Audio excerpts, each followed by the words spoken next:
أعوذ بالله من الشيطان الرجيم بسم الله الرحمن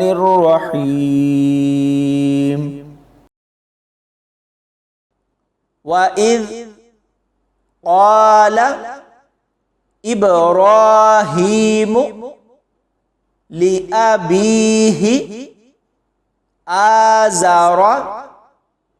أتتخذ أصناما آلهة إني أراك وقومك في ضلال مبين وكذلك نري إبراهيم ملكوت السماوات والأرض وليكون من الموقنين فلما جن عليه الليل رأى كوكبا قال هذا ربي فلما أفل قال لا أحب الآفلين فلما رأى القمر بازغا قال هذا ربي فلما أفل قال لئن لم يهدني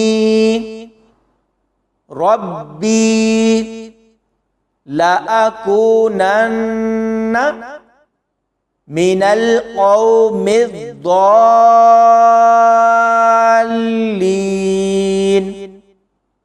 فلما رأى الشمس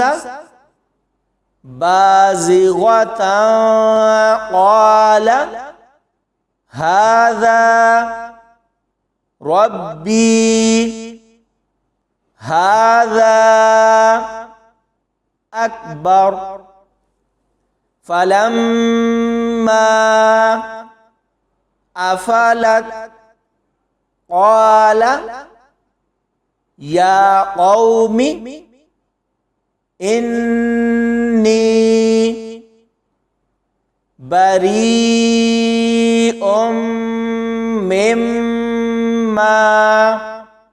تشركون إني وجهت وجهي للذي فطر السماوات والأرض حنيفا وما أنا من المشركين وحاجه قومه قال أتحاجوني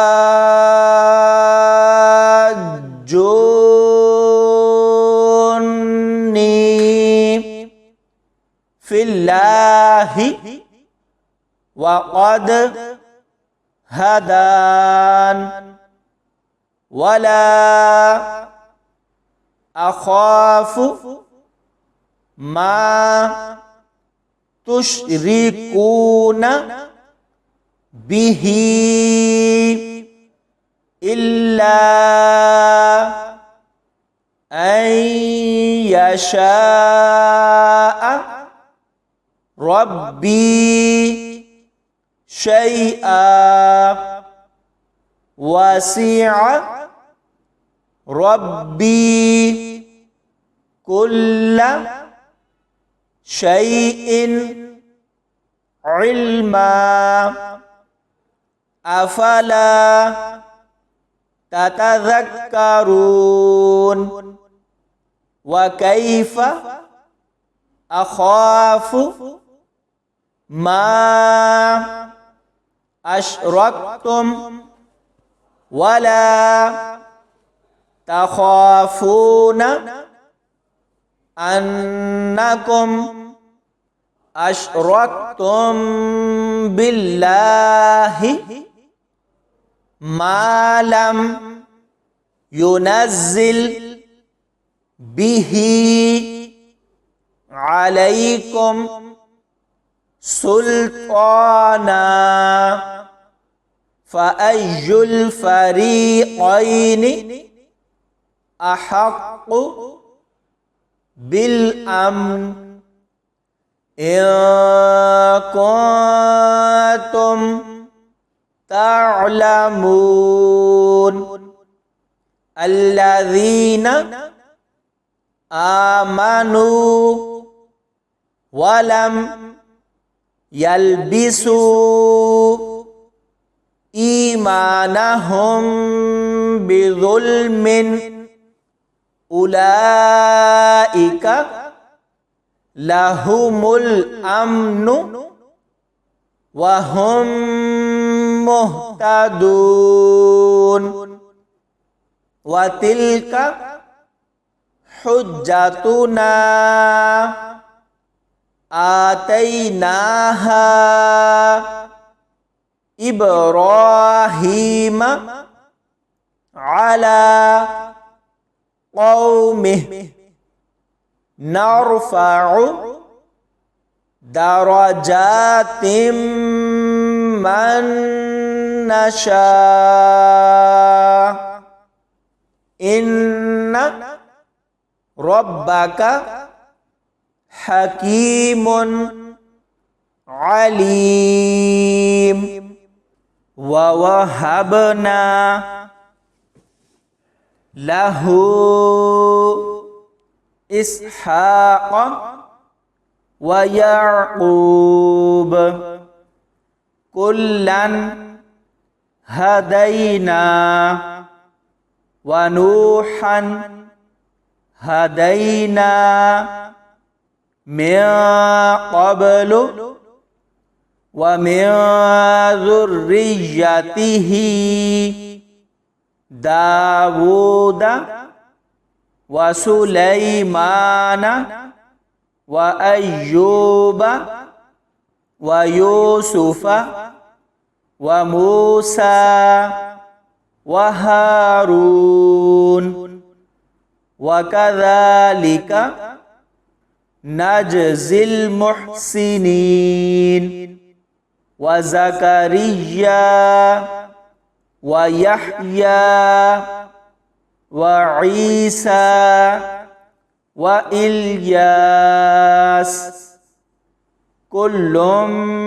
من الصالحين صدق الله العظيم.